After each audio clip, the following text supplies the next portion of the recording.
Parentology is sponsored by Prudential Manor Homes Realtors. If you're looking to buy or sell a home, let our experts do it for you.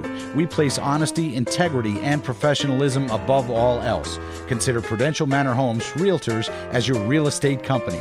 Call 518-935-2555 or visit their website at prudentialmanor.com. And by Dust Free Home, located on Maple Ave in Saratoga Springs. Combine the power of the Rainbow cleaning system with Rainbow's cleaning solutions for a home that looks, smells, and feels delightfully clean. We'll help you clean your floor, furniture, and the air that you breathe. Stop by or call 518-580-8833 for an in-home demonstration. And by Monkey Bar Storage. We are residential garage storage and garage organization experts. We offer an alternative to garage cabinets, racks, and overhead storage. We alleviate your cramped, disorganized space. Contact us to compare and contrast your options. 518-257-2818. First you're numb, and then you're proud. Your child is born, for crying out loud. It's a miracle, and yet your greatest fears come true. You're a parent, but you don't know what to do.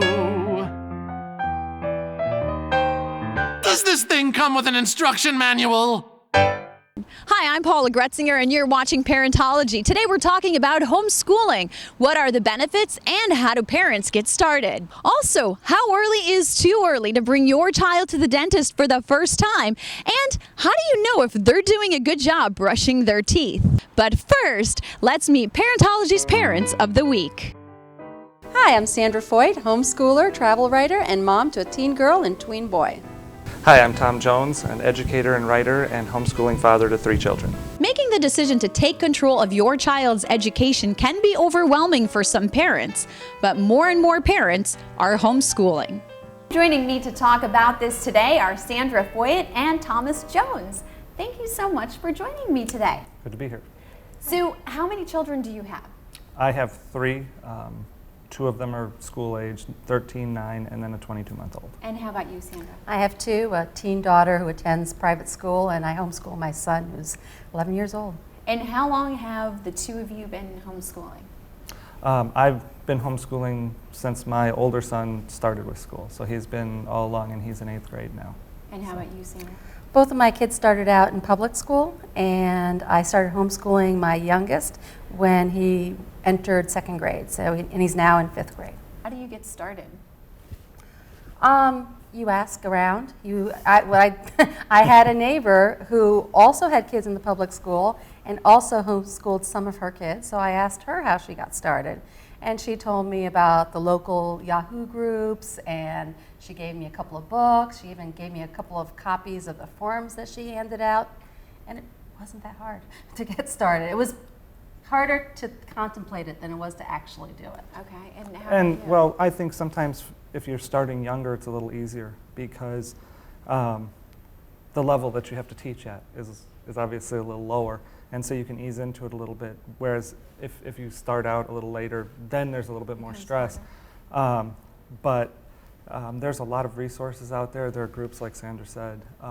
There are teacher stores where you can buy workbooks, you can buy textbooks, you can buy entire curricula. Well, how about the curriculum, for example? Like, how do you develop that? Like, do you follow, New York, I don't know, like the state or city, town? Like, how does that work? District? New York has very stringent rules about what you have to do and how you have to supply the forms to showing that you're in compliance with the rules. But it looks harder than it is. Once you get started, it's not that hard.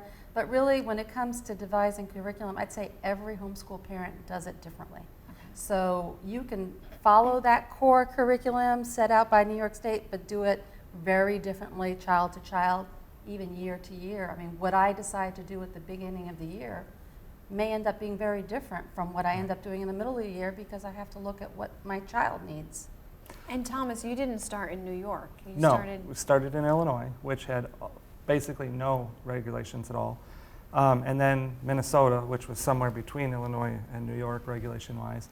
And then out here, I, of course, like Sandra said, I was nervous about the hoops that you have to jump through, but it's really not that big a deal. And how do you obtain the curriculum?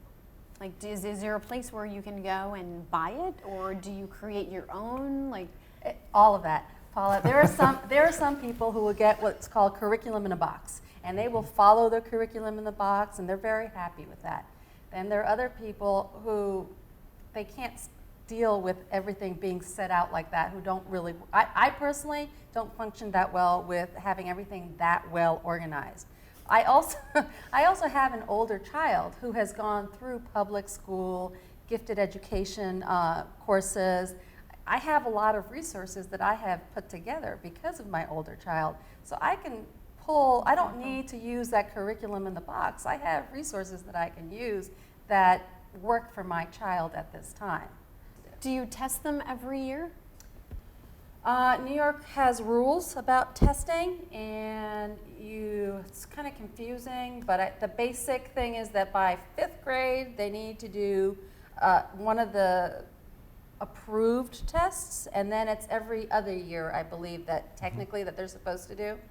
But And then 9th grade on, it's every year. Right, but then in order to be eligible for the Johns Hopkins programs for gifted students, my son does those tests as well. So, we have the test that you have to do for the state, and then the test that you do to be eligible for other things. And if if your kids have the desire to go to a good college, a lot of homeschooling parents do a little bit more testing-wise, I think, a lot of times, because they just want to be sure that they've done enough to prove to the college what the child can do. Any advice that you would like to give to parents that are watching the show today and are debating, thinking, hey, would this be something that I could do? What's your advice? I think the easiest way to start to get a handle on it is to join one of the online support groups for homeschoolers. Lurk on the site, listen to what other people are saying, and then ask any questions that you want. Homeschool parents are very supportive, and they will answer your questions. And we know that when you're thinking about homeschooling, it's very stressful taking that jump and looking to something that is unknown. So there are plenty of parents that will help you get there, if that's what's right for you. And that there's the same set of questions everybody seems to have, that some of them that you've asked about the curriculum, about the regulations, about can I do it? Just can I, as a person, do it? That stops a lot of people from taking that jump. And it's unfortunate because once you get into it, you realize that it's a lot easier. We talk about that New York has these rules about what you have to do.